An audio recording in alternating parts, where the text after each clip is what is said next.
बोलिए लक्ष्मी नारायण भगवान की। भाष्यकार रामानुज स्वामी जी महाराज की। वेदांत देशिक स्वामी जी महाराज की।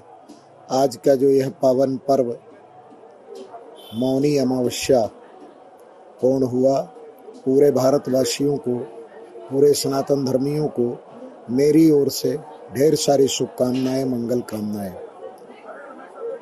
माघ मकर रब जब होई, तीर्थ पति आव सब कोई। यह माघ का पावन पर्व, इसमें सारे 33 कोट देवी देवताएं, जितने तीर्थ हैं, सब यहाँ आकर के हमारा आप सबका कल्याण करने का जो है प्रयास करते हैं। सारे देवता ये चाहते हैं, भगवान का ये कहना है कि आप यदि मेरे तरफ एक पग आओगे तो मैं चार तरफ आपके आगे बढ़ करके आपको गले लगा लूँगा। यह कृपा भगवान के प्रति हमको जाने की आवश्यकता है। निश्चित तौर पर आज लगभग जो है 5 करोड़ से ऊपर लोग यहाँ स्नान कर रहे हैं और पूरे भारतवर्ष से लोग यहाँ पधारे हुए हैं। अपितु विश्व के भी लोग जो है अपने आप के माध्यम से, मीडिया के माध्यम से, चैनल के माध्यम से देश देशांतर में गंगा का महत्व, यमुना का महत्व, सरस्वती मैया का महत्व, बेड़ी माधव का महत्व, अक्षय वट भगवान का महत्व और अनंत बलवंत हनुमंत लाल जी महाराज जी का महत्व सब लोग जानते हैं, सब लोग देखे हुए हैं, सब लोग उनका दर्शन करके अपने जीवन को धन्य बना रहे हैं। जो यहाँ नहीं आ पाए हैं, जो अपने दूरदर्शन के माध्यम से, आपके मीडिया के माध्यम से, आपके संत वाणी के माध्यम से, अन्य सभी चैनल, अन्य सभी लोग लगे हुए हैं, वो सब लोग यहाँ के महत्ता को दिखाते हुए और यहाँ का वर्णन कर रहे हैं। और सारे लोग जो यहाँ नहीं आए हैं अपने घरों में भी बैठ करके टीवी के माध्यम से गंगा के महत्व को समझ रहे हैं। गंगा मोक्षदायिनी है। गंगा का यदि कोई दर्शन कर ले, दर्शन मात्र से ही जो मुक्त हो जाता है, ऐसी माँ गंगा की कृपा है। माँ गंगा सबके मैल को धोती है और आने वाले समय में आप ये समझ लो कि गंगा का जो भी दर्शन कर लेता है, इसको एक दवाई के रूप में मानिए। यदि गंगा को आदमी जो है ये मान ले कि गंगा का जल थोड़ा सा हमको मिल गया तो मतलब अमृत है। आज ये कलिकाल में अमृत का कार्य माँ गंगा कर रही है और सबको अमृत पान करना चाहिए, इनका दर्शन करना चाहिए। ये नहीं कि कोई माघ में ही, माघ का एक अलग महत्व है, प्रयागराज का एक अलग महत्व है, तीर्थों के राजा हैं, लेकिन माघ मास में जो यहाँ नहीं आ सकता है, हरिद्वार से गंगा, हरिद्वार से ही तो पूरा समाज है, वहाँ से गंगा चलती हैं और गंगा सागर में जा करके जो है समाहित हो जाती हैं।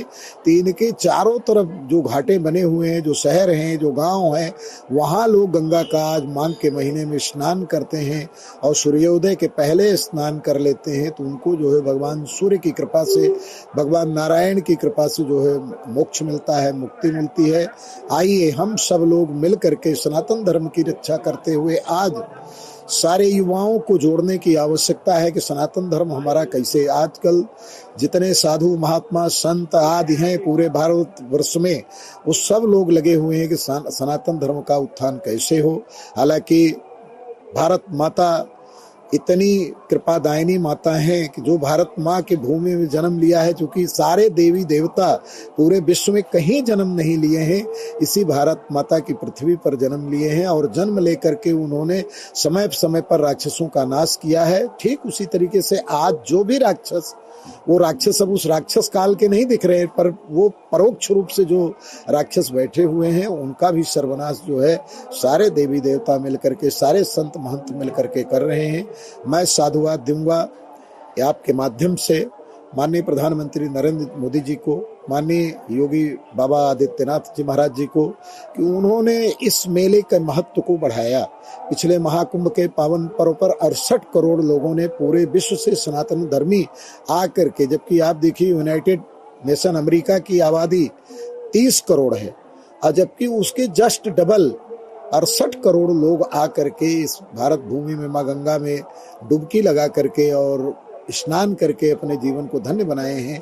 इसी का महत्व जो है पूरे विश्व में भारत के महत्व को जो है प्रधानमंत्री मोदी जी ने बढ़ाया है, मैं तो उनको अपनी ओर से तहे दिल से आशीर्वाद देता हूं कि माँ गंगा, यमुना, सरस्वती, अनंत बलवंत हनुमंत लाल जी, रामानुज स्वामी जी महाराज जी, सारे देवी देवता सब लोग मिल करके उनके ऊपर कृपा करें और ऐसे ही हिंदू धर्म का, सनातन धर्म का उत्थान हो।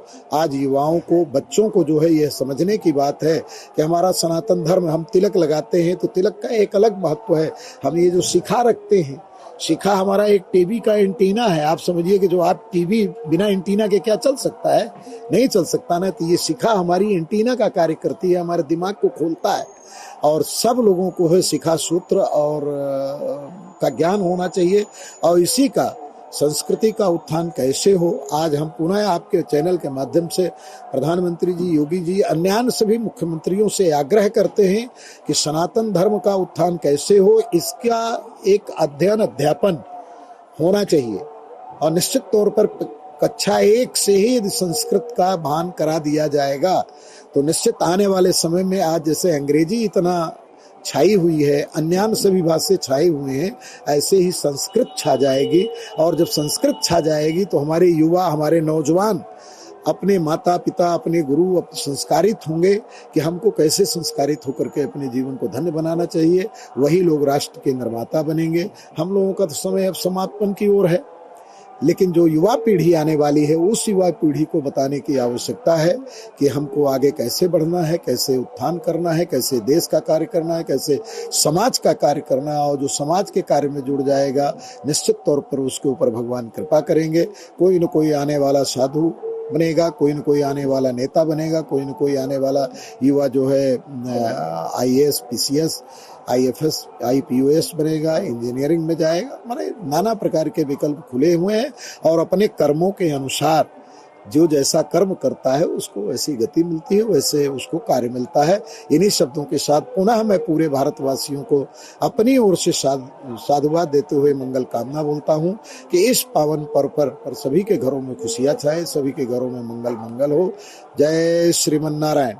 आप हमारे संत वाणी चैनल को सब्सक्राइब करें, वीडियो को लाइक करें, शेयर करें और हाँ, बेल आइकन पर क्लिक करना बिल्कुल ना भूलें ताकि हमारी किसी भी वीडियो की सूचना सबसे पहले आपको मिले।